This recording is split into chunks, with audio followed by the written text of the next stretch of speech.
Hi everybody, it's Alison from Teachy Teacher, and I'm going to start doing a little quick vid every Friday, and I'm going to call it Freelance Friday. And it's really to help anybody who is either freelancing already, either as a teacher or something within an educational business or sorts, or is thinking about it.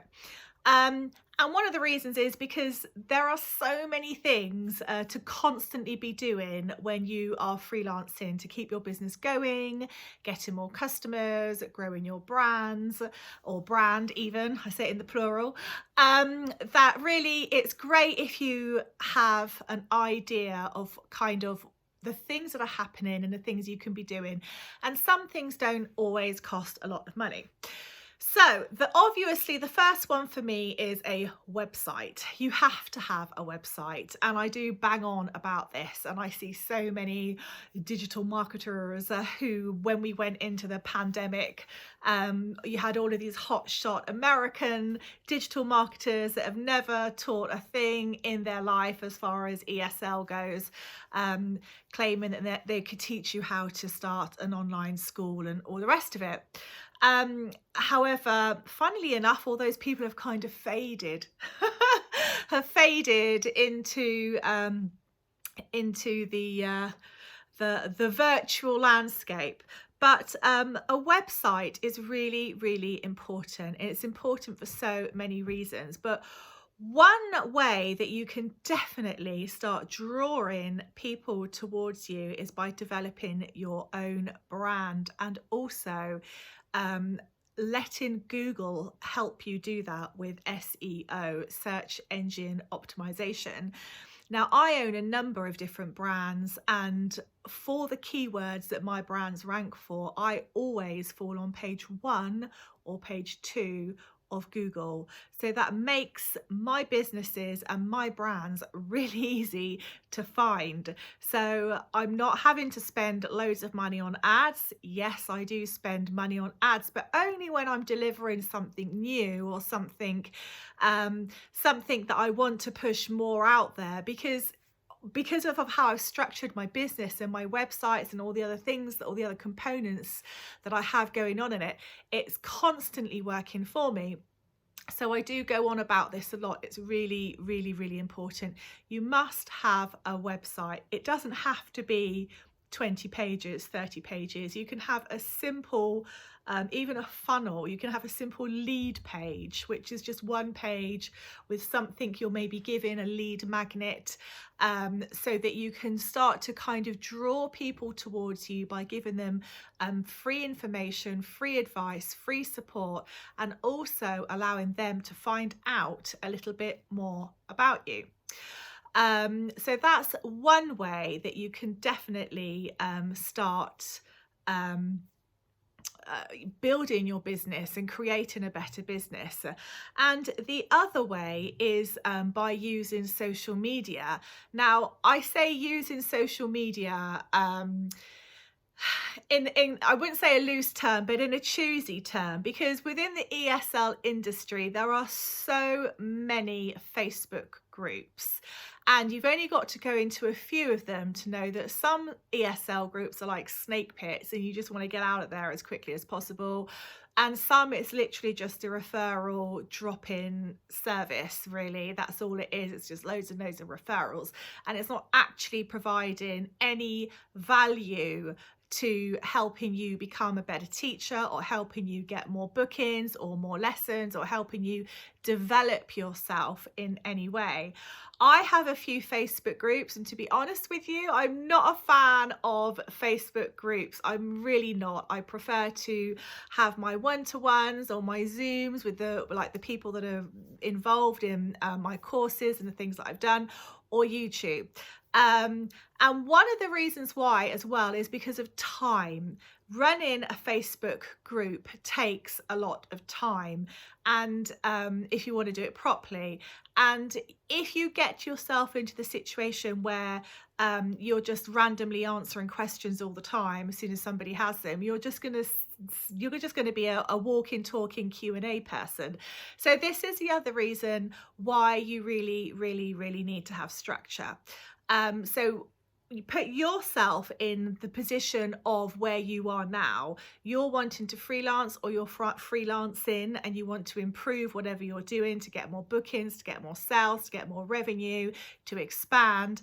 And you're probably going into different Facebook groups trying to get information. Now, that is just taking a lot of your time, and also it's diluting the purity of your strategy, because all the time that you're going here and listening to this, and you're going here and you're listening to that, although that some of those tidbits can be useful, they're hugely confusing, because how I run my businesses and create my businesses is going to be different to how that person over there does it, or that person over there does it.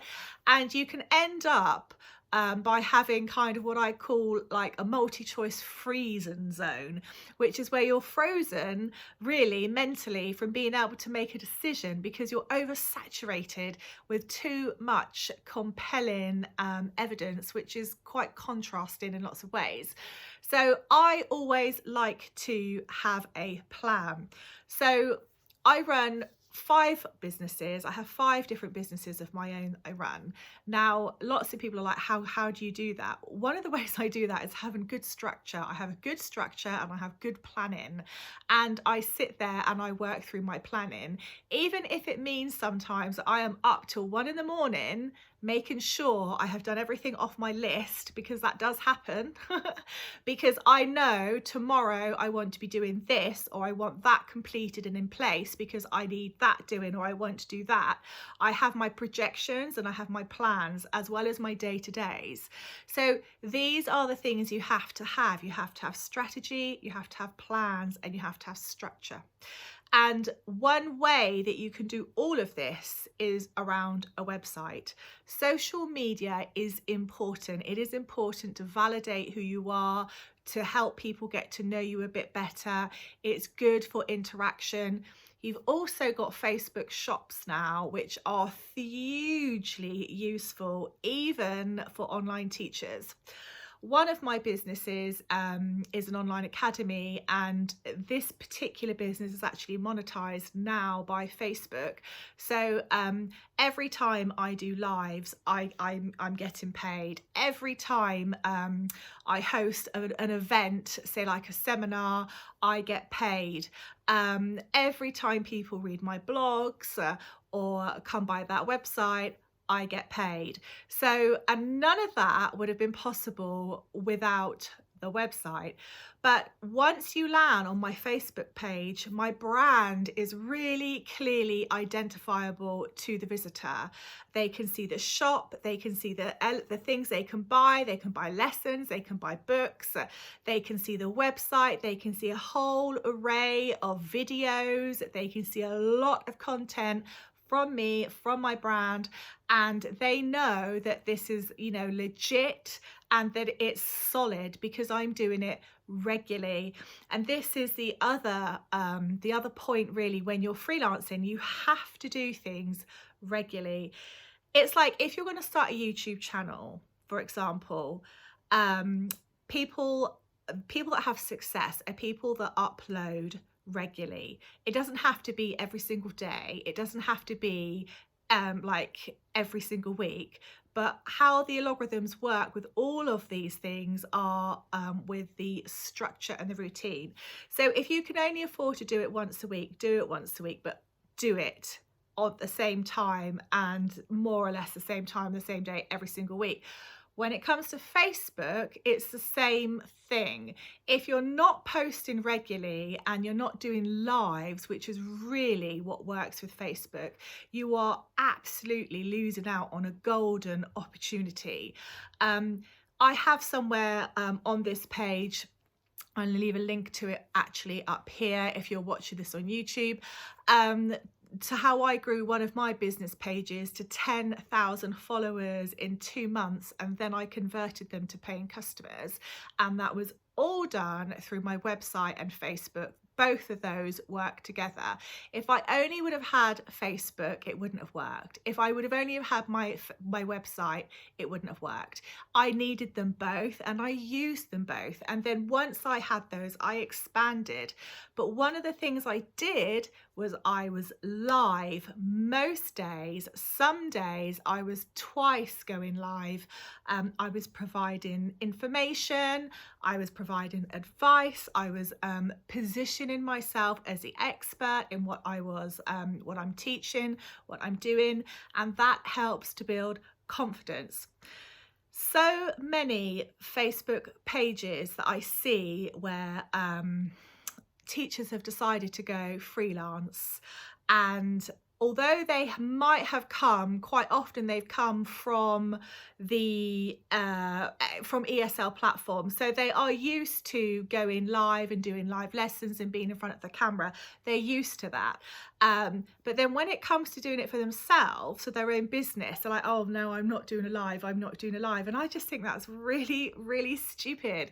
If that's you, you need to forget that. If that's you, don't go freelance unless you want to spend a lot on ad budget and a lot paying someone else to do it, because going live is one of the best ways of Facebook boosting your posts, boosting your page organically and showing it to as many people as possible that are interested in the type of page that you have. That's how it works. That's how the Facebook algorithm works. So obviously, alongside all of this, you need to have your marketing strategy, you need to have your social media strategy. And obviously, I do show people how to do that within the Teacherpreneur program that I have. There's a whole course on social media and digital marketing because I have a strong experience in that too. But all of these things are really, really, really necessary. So we are coming up to the end of the year. We are coming up to this slow down time, which personally I just love, where I can totally I'm just not doing anything. I know lots of people have been doing this in the pandemic, but I haven't been. I've been working like crazy hours. My businesses have gone boom in the pandemic. It hasn't been an easy, quiet time for me at all. So I'm looking forward to the rest of the world shutting down because it's Christmas time. And but what that means is after Christmas Day, you're going to see so many people on social media and on Google looking for things on their new devices and bored with their family after a day. I'm sorry to say it, but sometimes it's so true. And they're like, oh, I just want to, get on with doing something. This is the ideal time to get yourself in front of these people. Now, one of my posts, and I'm going to just say this because some people will be thinking, oh, I'm not doing that, it's Christmas, blah, blah, blah. One of my posts last year I did on Christmas Day, it was about a 3 to 4 minute live video. I was actually not teaching, I was just wishing everybody well, showing them around my house, etc for Christmas, and it kind of went semi-viral. That was the lead of my followers, and it just absolutely went boom from there on in. But if I hadn't have just taken the phone and gone, oh, I'm just going to say hi to my little tribe, the people that are really interested, and so wish them happy Christmas. If I hadn't have had that connection with the people that were following my page and were interested in my brand, if I hadn't have had that feeling, oh, I'm just going to do a little bit more, if I had have sat there on the sofa and said, oh no, I'm not doing a live, oh no, I'll just write a post, or I might run an ad. If I had have done that, I wouldn't have had all of those followers, and I wouldn't have had all of the bookings I had for the many months to come. So you really, really must get used to doing the lives, and over Christmas time is an absolute prime time to get yourself connected with your clients. And if you don't have any clients yet, it's an even better time, because you're going to be there with loads of eyeballs literally on potentially your services, your lessons, or whatever it is that you are doing. So it is an absolute prime time. So there you go. So that is it for me for today for Freelance Friday. So you need to be thinking over the next week, I am gonna, after I finish all my Christmas stuff, I'm really going to get my arse into gear, and I'm going to start thinking seriously, I need my website up, singing and dancing sometime over the Christmas period. It actually doesn't take a long time to do. And if you need help, there's a link above or below wherever you're watching this on how you do all of that, because I show people how to do that. And in fact, on DigiTeach, we have a complete tutoring website ready for you just to drop your branding and photos into, if that's what you want to do. But if you don't want to do that and you want to do it solo, go alone, do it, that's fine. But get it up and running and start working on your social media with a strategy, with a plan. And again, if you don't know how to do any of that, we have all of that in the Teachpreneur program, because it's built on the things I have done and still do that work. So there you go. Anyway, I hope that's food for thought. And amidst all of that, a very Merry Christmas soon to be, everybody. Remember, Christmas is just around the corner, and be thinking, where do I want to be next year? What do I want to achieve next year? What goals do I want to smash next year? Okay, that's it. Have a great weekend, everyone. Goodbye.